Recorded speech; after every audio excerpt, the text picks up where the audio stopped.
Hi, everyone, and welcome to this webinar on how to make data fit for agentic AI. I think it's a timely topic given that agentic AI software is becoming a top purchasing priority for companies. And while there are many capabilities organizations need to get ready for agentic AI, I think that their data foundation is one of them. So this is what we're going to do. First, I'm going to kick things off. I'm going to talk about what we're seeing at TDWI in the way of the current state of data readiness for autonomous and agentic AI. I'll talk about the importance of trusted data, context, and governance as requirements for making data fit for agentic AI and some considerations around this. And then, as Andrew said, we'll have our panel discussion with our experts from Reltio and Precisely to drill into this in more detail. So I don't need to tell any of you that AI is everywhere. However, some issues are starting to show. So what I did here was I pulled a number of headlines talking about what the market is saying about AI. I have two of those, and then the bottom two headlines talk about some of the issues companies are starting to encounter. So we see at the top that AI has changed work forever in 2025, and another headline that AI could automate 50% of enterprise data work in 18 months. All possibilities, but we also are facing the fact that companies may have too many agents. So I've seen companies with tens of thousands of agents already because they've let their employees experiment with agentic AI. And now, they're stepping back and saying that they have to put controls around these agents. There's also a piece where I spoke to Inc. about what I'm seeing of organizations laying AI on top of a broken data foundation. So we're starting to see those things as well. And so the headline maybe is that AI is everywhere, but data readiness is not. So as organizations move beyond generative towards agentic systems, the demands on enterprise data are increasing significantly. If you think about agentic AI, it's going to require real-time data processing, the integration of unstructured data to ensure automated actions are accurate and safe. Organizations are going to require context and governance frameworks.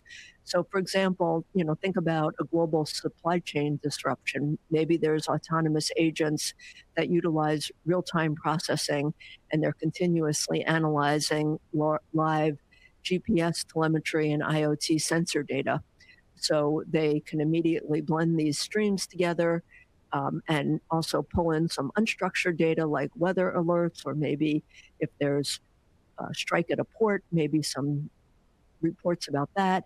And then the agents will reroute digital manifests. I mean, this is maybe a future-looking scenario, but it highlights some of the changes that are required by agentic AI.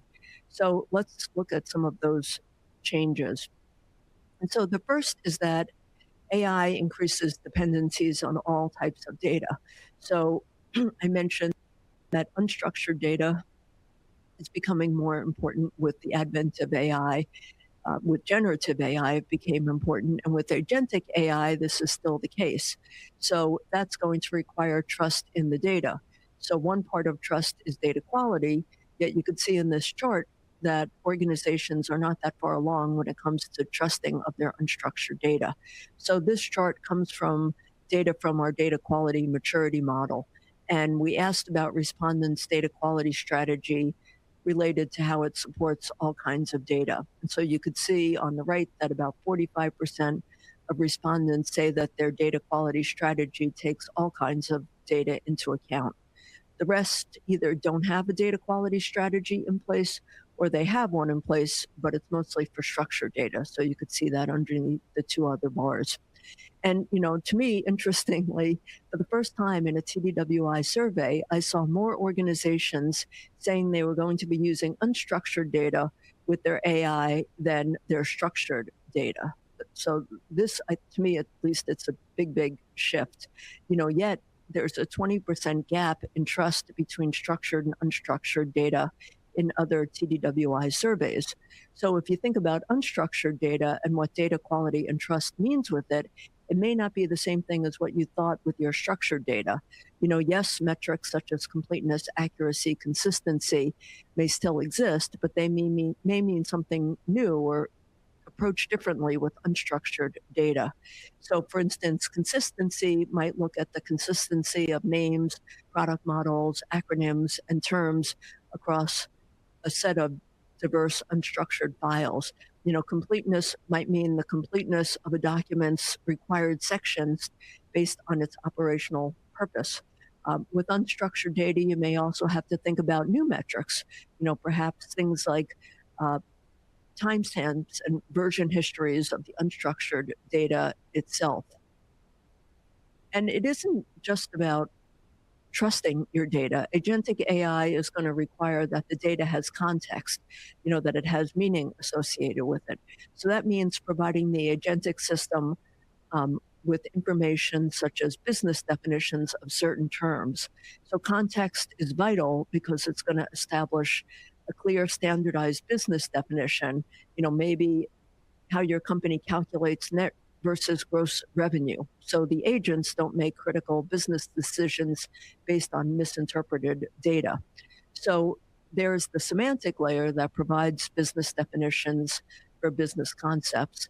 And there's also a knowledge graph, which we're hearing more about, that maps the web of real world relationships between those concepts, customers, and products. And now we're hearing even more about ontologies, which was something that we heard about a lot 10 or 12 years ago, but it was just too difficult to create them, to make the systems functional and define the categories of how data elements sort of relate and interact. There's, so we're seeing that as well.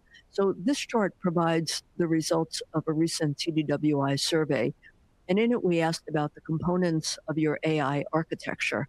And you could see that a unified data platform was at the top of the list. And certainly organizations have been working hard to put some sort of unified platform in place that, brings together their all different types of data. You could see domain level semantic models. And of course, semantics have been around for a long time with specific BI tools. Number 4 on the list is a centralized sort of semantic layer. And there's the move to implement that, although we'll see that it's not that extensive yet. If you look further down on the list, you can see that, knowledge graphs. So organizations are starting to look, much more at context. In fact, in another survey, over 84% of respondents said that semantic layers were vital for agentic AI. Of course, so is governance. And governance should be viewed as an enabler rather than a constraint. If you think about agentic governance, agentic AI governance, think about the fact that there's a lot of interaction between agents. Data is going to be passed from one agent to the next. Agents can trigger APIs. They can read databases. They may be executing real world business actions. And that means that issues like data lineage are going to be important. So this provides a transparent audit trail tracking exactly where the data originated, how it was modified, where it was routed. And without this end-to-end lineage mapping, an enterprise won't be able to diagnose perhaps why an autonomous agent, executed an incorrect action, or verify that the agent's decisions were grounded in, a certified data set. At the end of the day, it's the people who are going to be accountable, not necessarily the agent. Governing agentic data is also going to require that organizations deploy centralized registries and advanced identity systems alongside programmatic runtime guardrails and automated data quality arbiters. And together, these tools are going to track every active AI system, and they're going to restrict data access based on real-time task context and intercept non-compliant or biased inputs. So ultimately it's going to be a lot.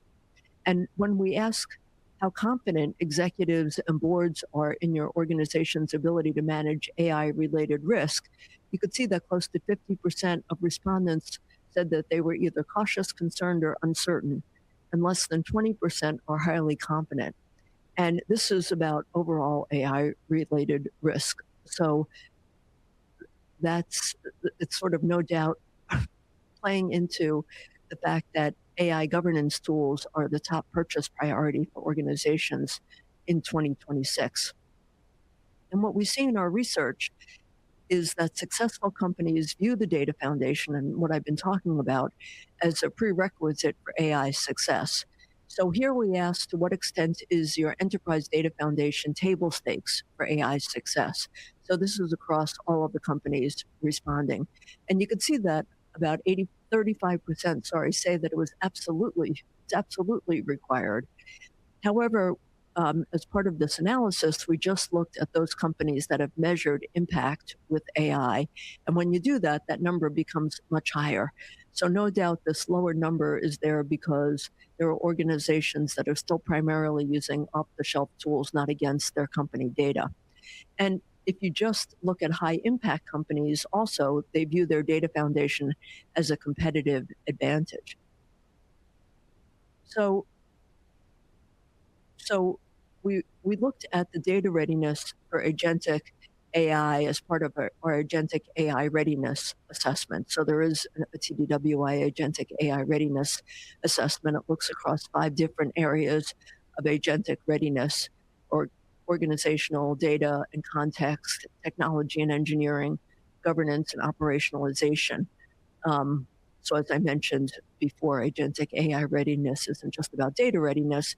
And you can see here that the total score across these 5 dimensions is 69 out of 100. You can also see that the median data readiness score is 13 out of 20, which sort of, was in the preparing stage.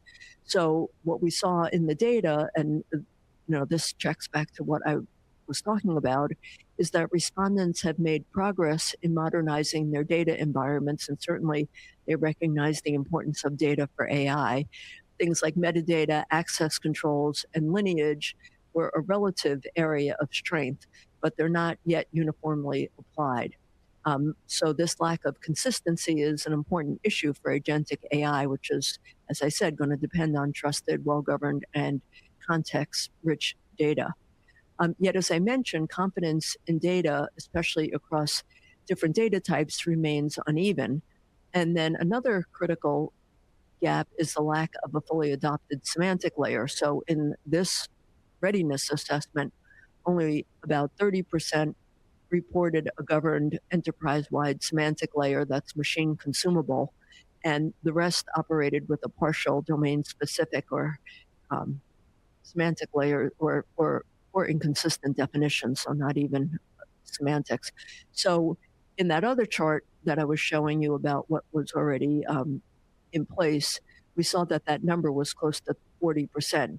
So somewhere between 30 and 40% of organizations seem to have some sort of universal semantic layer in place, although remember I said 84% said that it was important for agentic AI. So organizations are making progress, but they're still not there yet. And before we go into our panel discussion, I wanted to leave you with a view of 8 different pillars or capability layers that are needed for a successful data foundation for autonomous and agentic AI.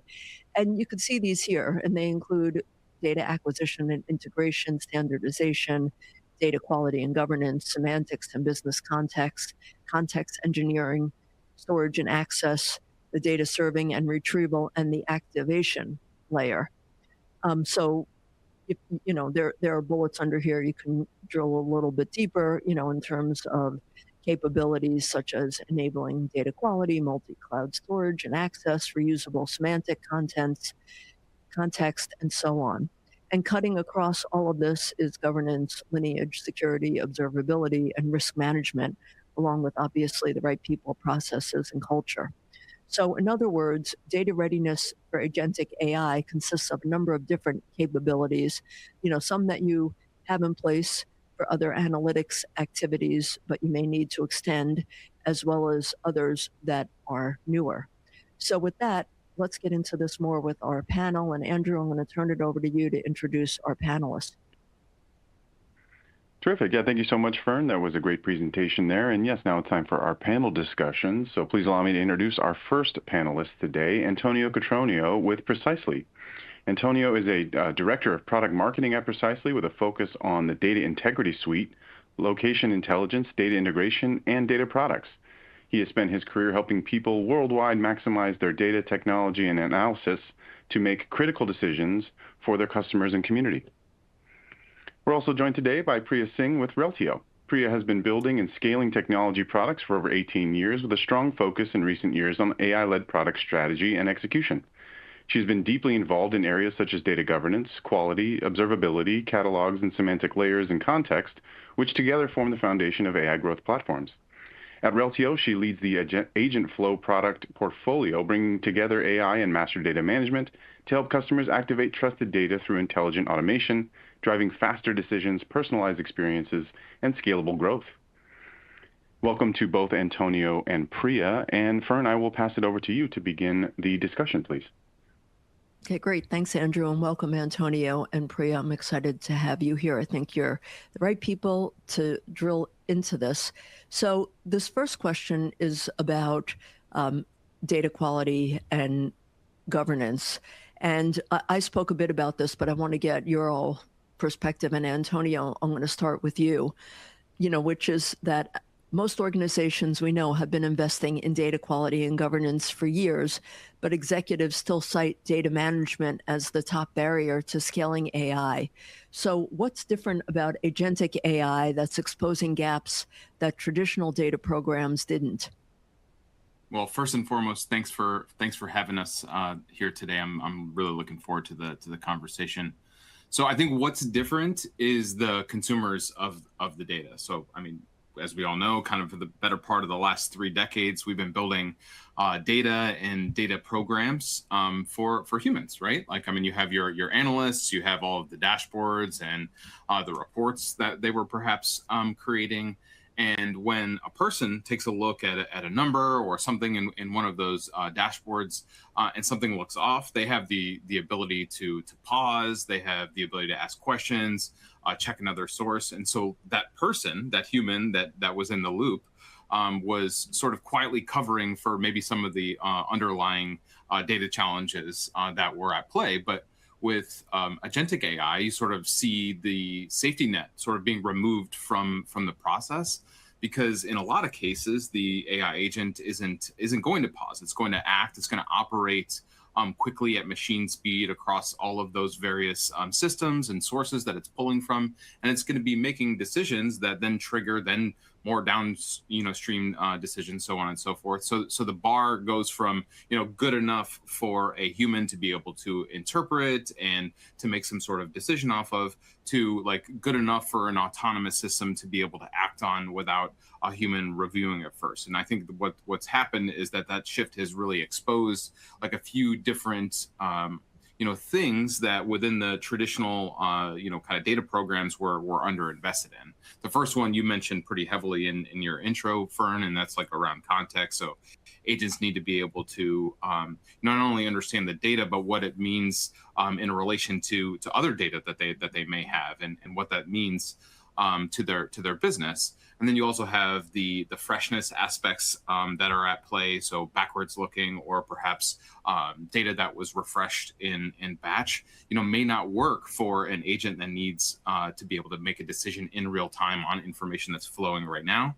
And then I would say maybe the last one would be around just traceability overall. I mean, we've known for a long time, obviously, about the importance of lineage and being able to trace data across its use across the enterprise. But now there's also kind of traceability against the decision itself. So when an agent makes some sort of call of some kind, you need to be able to trace back to what it saw and what it acted on and why it made that decision or choice or performed that specific action. So the gap may not be like about the work that companies have done on their data in the past. It's just sort of designing something for a new consumer in the process, and in that case, it's the agents themselves. Yeah, I really like that. The new consumer, that makes a lot of sense. And then you think about what you also mentioned, with lineage and all of the decisions and tracing all of that, it's sort of the volume of lineage data will Right, probably exactly. be quite quite intense, and sort of being able to get at that. Um, if it's asked by auditors, to provide that or whatever, will be interesting, I suppose. So Priya, what are your views on this? Yeah, so I completely agree with whatever Andrew said, but I would also like to add upon on the governance program. For example, if you look at the traditional governance program, it was heavily structured around structured data that was living in specific applications. But now with the AI agent, they are relying on data and they're working on data which is unstructured in nature. So it is email and chat, your documents, and a lot of in your CRM system, your knowledge bases, and your AI agent is accessing those data, taking actions on those data. A lot of those information was never properly governed because it was always meant that a user is going to work on unstructured data. So I think the gap isn't that companies have ignored data governance. It's just that the most of the governance program were designed for human consumption of data, whereas now in the agentic AI era requires data that machines can reliably understand, can reason, and can work on. So I definitely feel that governance also is a very big gap when working with agentic workflows. I don't think anyone has, well, I don't mean the way it's going to sound, but I completely agree with you. It's something that I've been harping on, and I spoke a little bit about it, and I think that organizations are starting to move forward a little bit more about it, but, they're thinking about how to process that unstructured data, which, is certainly part of the governance, what I gave the examples of consistency and completeness, but just even sort of where the data is stored, who's accountable for it, all of that is I think still organizations are still working on that. So Antonio, when an AI agent makes an autonomous decision, context is what separates a fast decision from a correct one. And so I sort of defined context, but can you define context and what types most change the quality of AI agent decisions, and how should organizations build that into their data foundation? Absolutely. So, I mean, you did talk quite a bit about this, but like context is everything that surrounds a data point that helps a system and people understand, what it means and how to act on it. So, I mean, that same context that we've relied on for quite some time, the metadata to understand like the data about the data. Obviously, these systems require that and then some. So, a customer record, for instance, by itself is just a set of fields that's stored in a database. But that same record with that customer's location or its behavior over time, their relationship to other customers, and any perhaps business rules or other types of rules and policies that are placed on top of that data. That's the type of thing that then an agent can actually use and can act on and can make some sort of decision on. So there's a few types of context that sort of change the decision quality. You mentioned some already, and that's like kind of the semantic context. That's the agents need to understand what customer or account or client might mean. In a lot of cases, those may mean the same thing, but in the context of that business or that system, it may mean something completely different. So being able to have those kind of those terms well defined and used across various systems, that's that semantic context. And you have kind of the relational context. So that would be the ways that those entities themselves are connected with one another. And then something that at Precisely we think about quite a bit is sort of the location context. So where something is or where someone was, and how that changes all sorts of downstream decisions when you take into context how the location context in things like insurance and financial services, telecommunications, what have you. So by having the right types of context in place, I mean, it's really important, but sometimes it isn't even enough on its own. So something, and you had mentioned this at the top, Fern, something that we heard a ton about this spring when we were at various conferences was also the need for that underlying machinery, like the things to be able to navigate the context and then surface the right information at the right time.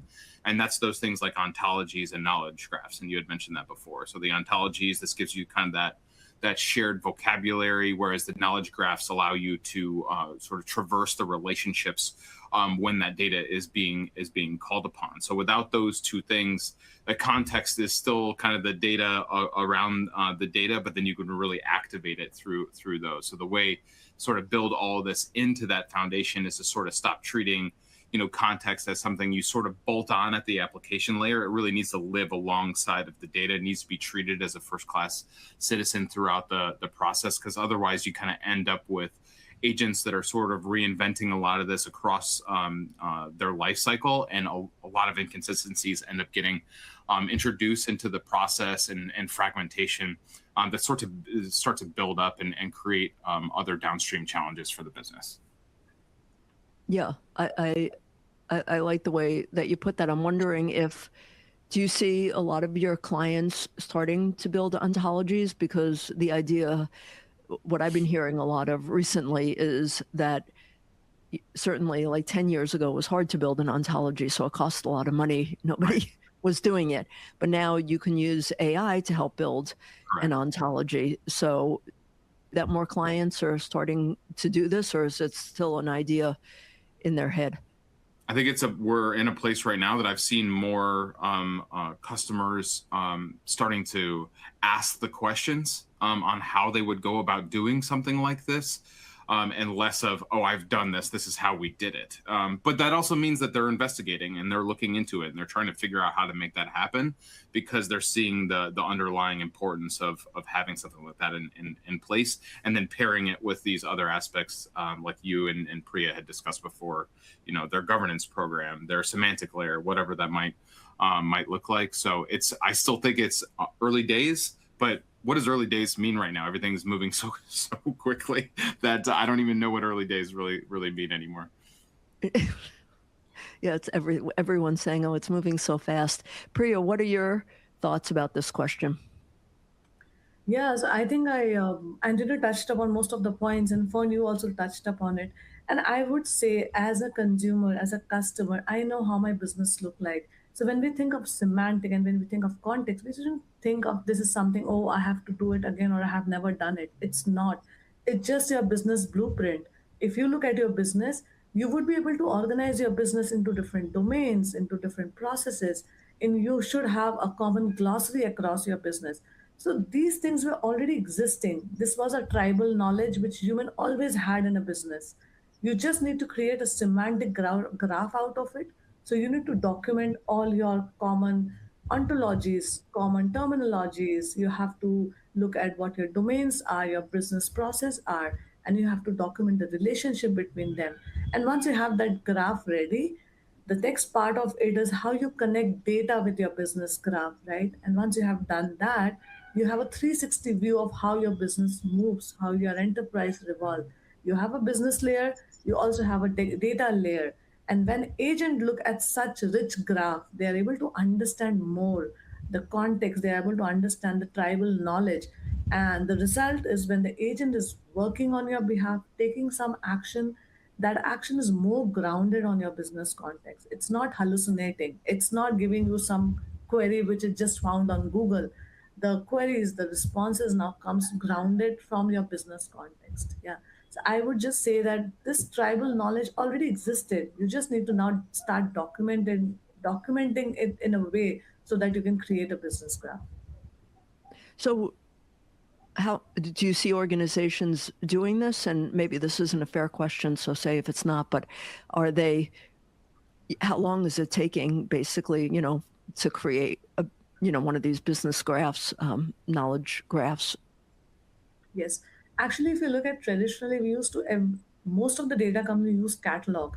And when they were using catalog, they were doing a part of that work. So they were enriching the metadata. There was data stewards who was going and enriching metadata and putting all this information in the catalog so that it is always available when you're creating a report, right?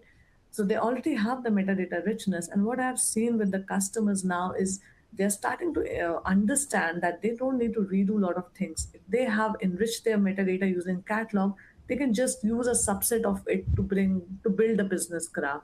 They just need to have this rich metadata, and they just need to build certain relationship with the data sets and tables that they're working with.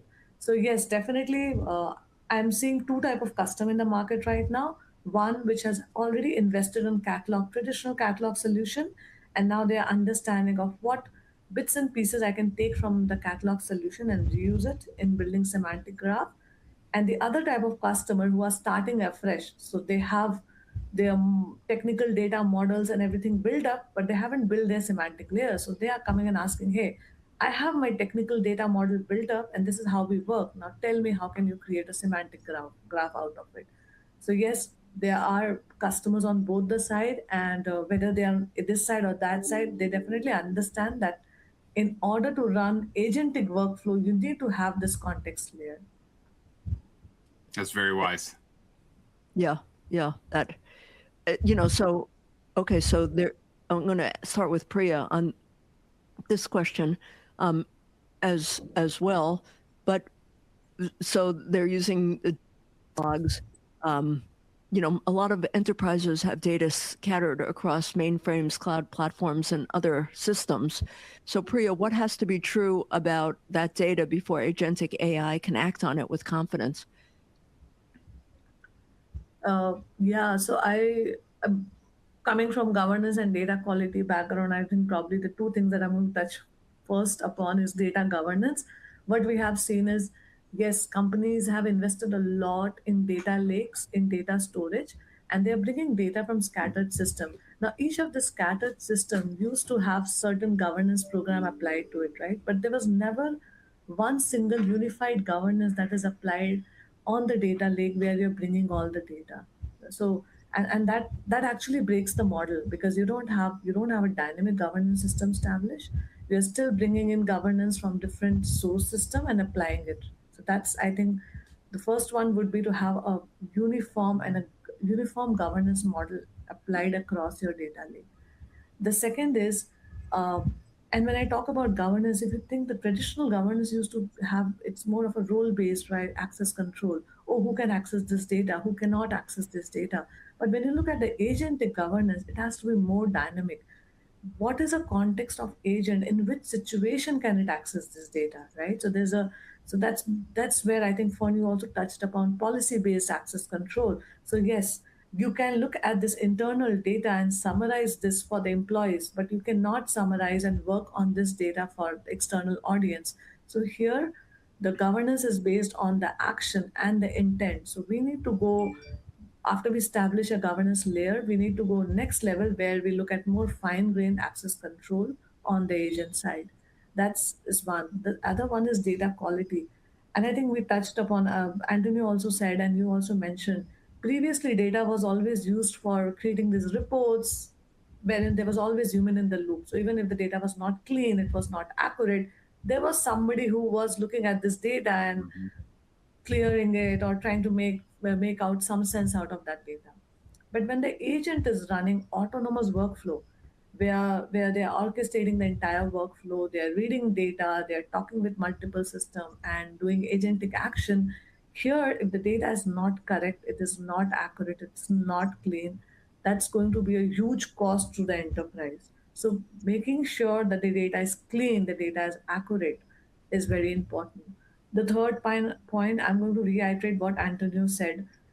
We need real time data right now for agents, right? If you are bringing your data on lake in batches, which is run, I don't know, maybe in a once in a week, then your agent is going to work on stale data, and that will not help. So we definitely need a real time access to the data so that the agent can work fast on the data and bring it together. So I think these are the three, top of my mind, I think these are the three most foundational pieces where every enterprise have to invest before they move into entire agentic workflows.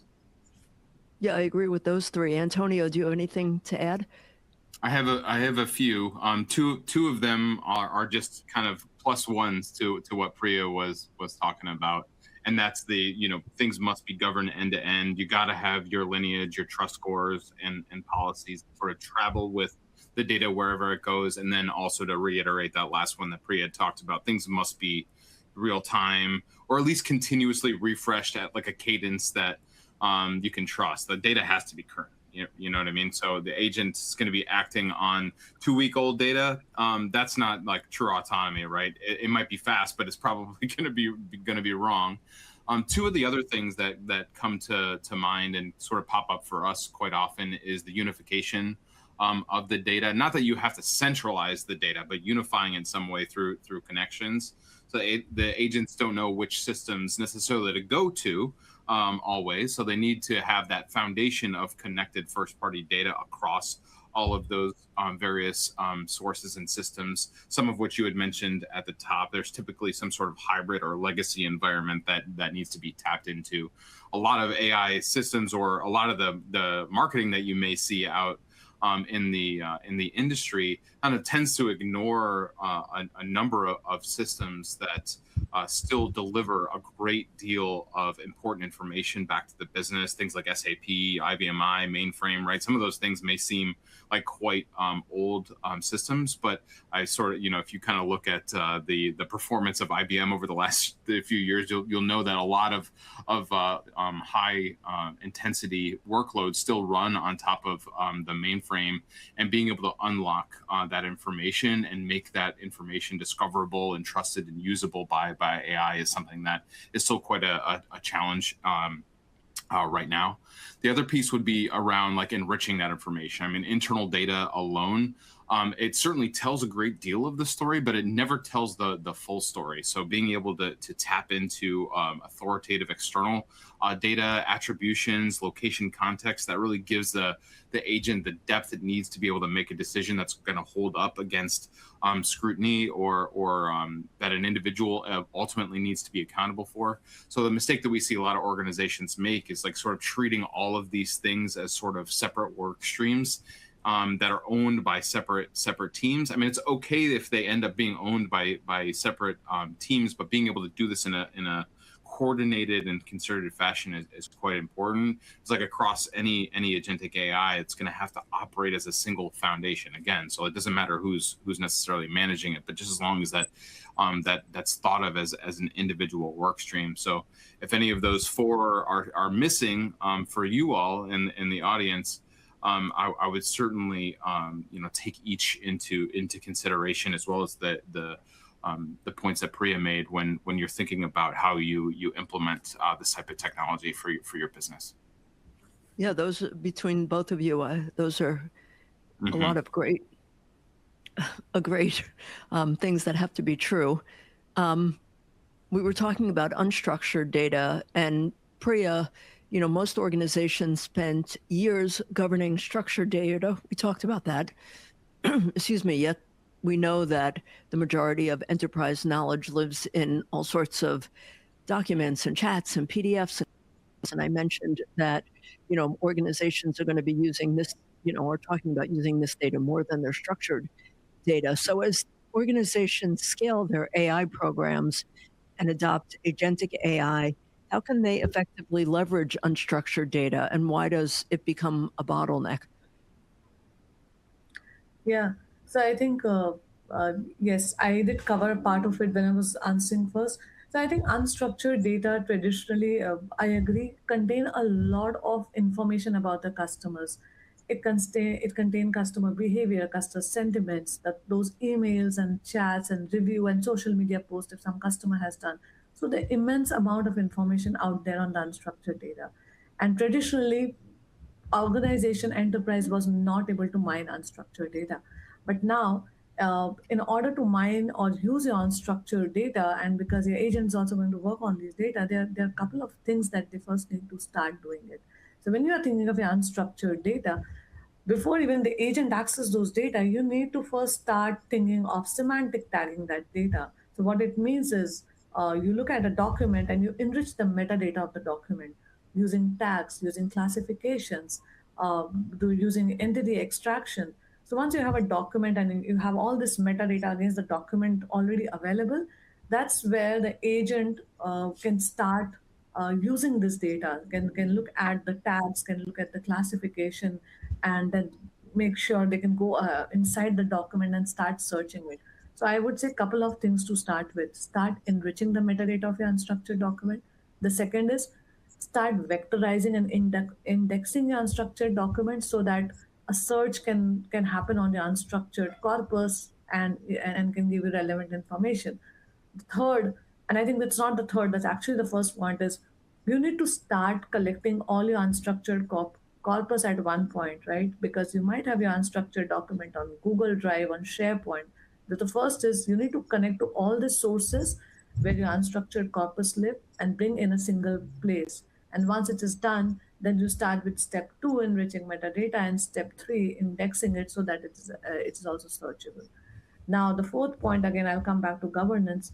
If you have done a metadata enrichment, if you have tagged it and classified, this actually makes your governance also very easy, because then you would be able to write fine-grained access control policies on those unstructured documents. You would be able to create policies which would say that, yes, you can access this data, this document, but whenever you're accessing any PII, that should be masked. So once you have so it just falls in place. Once you have done the metadata enrichment, yes, using those signals, you will be able to create your governance program as well. So I think any organization who is thinking or starting to think of leveraging unstructured document, that's the way to go about it. Yeah, that makes sense, especially with inventory and collect them in one place. Think about the metadata. All of that makes good sense. Antonio, what are your thoughts about this? Yeah, I think Priya covered the vast majority. I will actually want to double click into the last point that she had regarding the governance of the unstructured data. So a lot of it is we're seeing it as a mindset, within our clientele. A lot of folks that we talk to think that like unstructured data is ungovernable data, and it's certainly not the case. You just sort of have to think about it a little bit differently. For structured data, obviously for years, and still the case today, the governance lives in the schemas and in the access controls and against quality rules that you can define in advance. But with unstructured data, and Priya kind of laid out a lot of those different sources, right? Your emails, your call transcripts, all these various things that have so much great and rich, business information within them. Governance must occur really at the point of extraction and use, because in a lot of cases, this data obviously gets pulled out of this unstructured documents and then plugged in elsewhere. So what did the agent pull from this document? What did it infer? Can you trace that inference back to the source? And can you verify that it held up, when used in different places? And what we're seeing is that the risk with the agents acting on unstructured data is really the chain of custody really kind of disappears. It's a lot easier in traditional governance to be able to see the lineage across usage and where data is coming from and going to. Whereas in this case, an agent reads a contract or it extracts terms and decides, and nobody can really reconstruct exactly how it got there and what it may have skipped or what it may have gotten wrong. And that's a problem of access that not a problem that like access controls, for instance, can really solve. So what enterprises sort of, I think, need to start thinking about is a few different things. And Priya talked a little bit about the semantic classification to understand kind of what kind of information lives in unstructured content and how sensitive it is. Extraction governance to verify kind of what the agent pulled from before it acts. And then I think really importantly, and we've seen a lot of customers start to ask us about this, is sort of the audit trails at the inference level and the explainability at the inference level. So you need to know not just like, that an agent accessed a document, but kind of what it understood from that document, if that makes any sense. So the broader point, I think, is that as the agent becomes more autonomous, the kind of governance surface area sort of expands dramatically to all of these other places that perhaps we just haven't thought about before up until this point. Actually, that auditability and traceability is a very important point, Anthony, which you mentioned. It's not only about what the agent did with your data, but what exactly at what time, and what Yes. all system it affected, the upstream and Mhm. downstream. Yeah, that's extremely important for any governance program.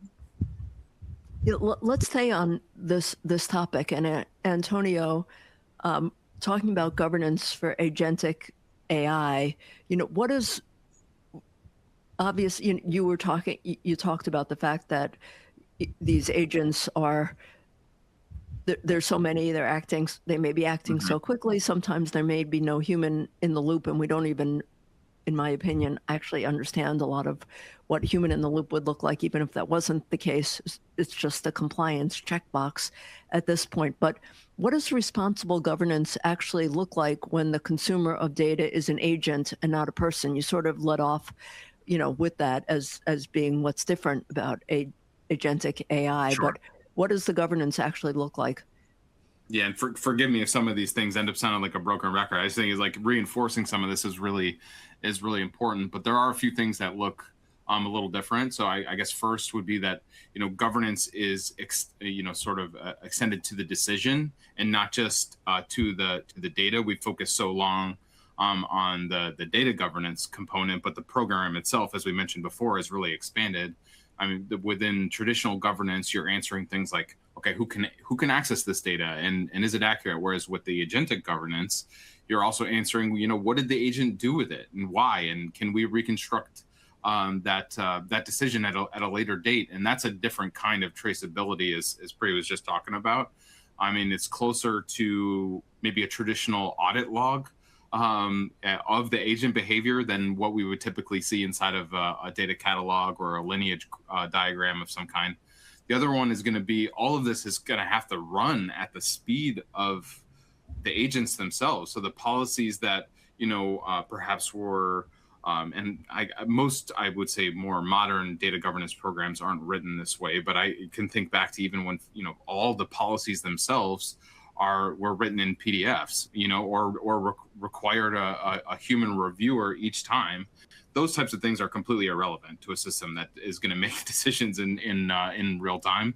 So the governance is going to have to be sort of encoded into the whole system, where there's trust scores and access policies and policies and quality thresholds, so that the agent's able to access those things very quickly and understand whether or not it can make a decision. I'll give a very, very brief customer example. We're working with a customer right now that they're doing just that. They're developing somewhat of a trust score that gives them the ability and for their agents the ability to, that's the one metric it's looking for if it's going to say, okay, no or no go on a specific decision that it needs to make. I know that's sort of rudimentary, but we're starting to build these things now, right? I think one of the last things would be being able to handle uncertainty. So agents are going to encounter all sorts of things that are maybe incomplete, or maybe what we would have thought of in the past as borderline. So I think a responsible governance would give them the signals to know when to act, when to escalate, when to stop, and that's going to depend on the data layer being able to communicate confidence to the users of the overall system. And then all of this comes with obviously a cultural component. The people that are involved, somebody's going to have to kind of own the outcomes of autonomous decisions. It's something I'm not seeing a lot of right now, where it's a lot of, oh, we know the agent's going to act, but ultimately there's still going to have to be accountability within the organization. And I think that's a conversation that we all need to get real honest and very kind of transparent with one another as we build out these programs that are ultimately going to be impacting our business for years to come. Right, I agree. One of our statistics shows that only about 30% of organizations have even thought about thinking about accountability for agents. So that's, who wants to be accountable for that? Anyway, Right. Priya, what are your thoughts on this?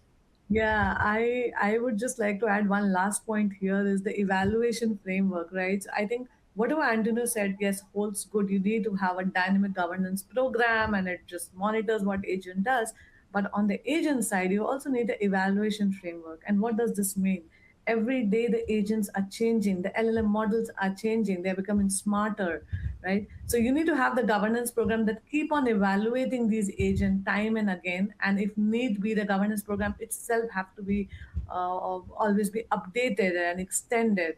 based on your LLM models or based on how the agents are doing. So yes, a very important component is the eval framework for governance, where it just keep the governance program has to be dynamic. It should keep getting more smarter, just like the agents and LLM models. Yeah. Wow. Do you see any customers doing that at this point? Oh yeah, so I think we have seen a lot of customers who use our agents, and then they say, "Oh, how can I trust this agent? How can I make sure it's not hallucinating? How can I make sure it's not making up things, right?" And that's where evaluation framework becomes very important, because then it just kind of gives you a score. So there are a set of data test cases that it run against the agent time and again, and then it gives you a score. Oh, it's 80% accurate, it is 90% consistent, and hey, these are the tests that we run against this agent. And actually that brings an element of trust to the customer. So when the customer sees that and say, okay, these are the test cases that we have run against the agent, and this is the consistent score, they start trusting it more. They start trusting it to give them more autonomous framework. So yeah, I think that has been a part of many conversations that I have been with the customer. Everyone is skeptical to use agents to do autonomous work. So yeah. Right. So even if they're building their own agents and not using your agents and asking you for give me the evaluation framework, they're going to building their own. Interesting. Very, very interesting.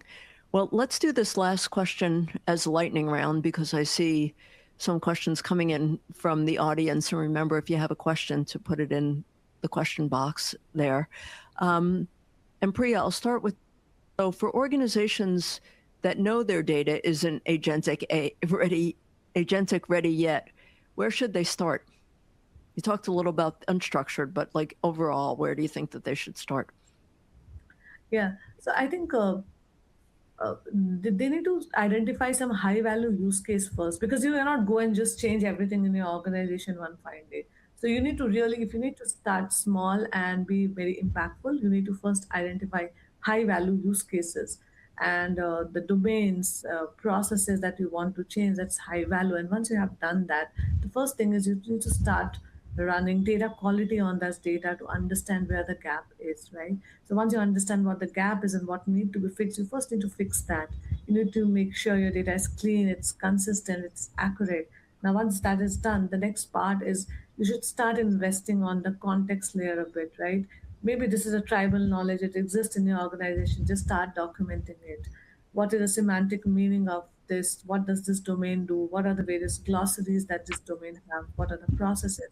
And once you have built your semantic layer and you have also clean, consistent data, the third part is how are you governing this data, right? Again, that governance program and the whole discussion comes in. So what is the governance layer that you are applying?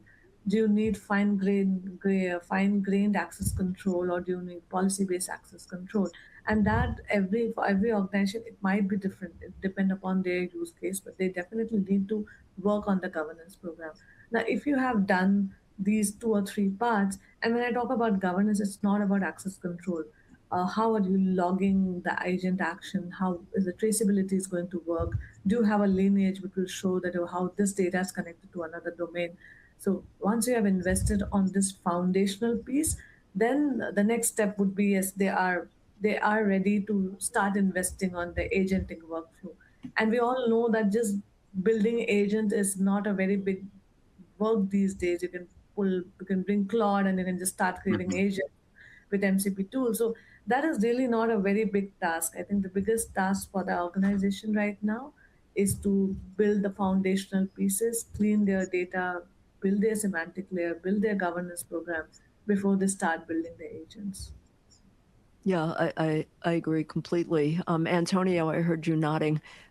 What do you have Oh to add yeah. to this? Oh, it's not going to be an addition, so I'm going to be really boring. This is I think Priya and I were on the exact same page. I think maybe a slightly different take on it would be to start with one use case. I mean, I pick it and be pretty intentional with the choice. We see folks all the time going either way too small, maybe getting a little too conservative, or just trying to go way too big and try to do it all. I think neither really is going to move the business. So finding like a right starting point, use case that's narrow enough to be able to deliver value in a quarter or two, but real enough that it's going to require you to solve a lot of the foundational data problems that are in place. So it's going to require you, if I could speak, to unify that data, to enrich it, to govern it, to improve its quality, and much, much more, as we know from a data management practice. So I guess to keep it to a short answer would be one use case, real business value, treat it as the foundational work towards something that you're going to be able to build more use cases off of in the future. Yeah, well, I agree with that is as well. Well, thank you both so much. I do see some questions coming in from the audience. This has been a great discussion. I want to hand it back over to Andrew, and we'll see if we can fit in at least one audience question. So Andrew, back over to you. Terrific. Yeah, thank you both, or thank you all for that great conversation there. We do have a couple questions here from the audience, but I think we'll probably only have time for one. So maybe I'll ask this of both of you, starting with Antonio. This person says, you spent a lot of time on quality governance metadata. What's an aspect of building a trusted data foundation for agentic AI that you think deserves more attention than it gets? I mentioned it once early on in the conversation, but that's the location-based context. I mean, it may sound like a sort of a specialty, but it is like one of the most universally applicable forms of context in enterprise data, and it's almost never comes up when people talk about data foundations for AI. Kind of think about what location represents. It's a kind of real-world anchor for a data record where, where a customer is, where an asset that an organization owns is, where some sort of event happened, where risk is concentrated. That physical context of the real world kind of changes the meaning almost every decision an agent might make. So an agent making a decision about some sort of claims policy decision, without knowing where a property sits relative to maybe a flood zone or wildfire risk area is like, obviously that's very material towards that decision. So kind of what makes it especially relevant for agentic AI is sort of that location is often a connective tissue between disparate records that don't necessarily share some sort of common key. And so it lets you kind of join customer data, third-party signals, infrastructure details, environmental data all together in one way, and that's around the location. And these are commonly built into ontologies and knowledge graphs and whatnot from a spatial relationship perspective. So that's one thing that I would sort of call out. Yeah.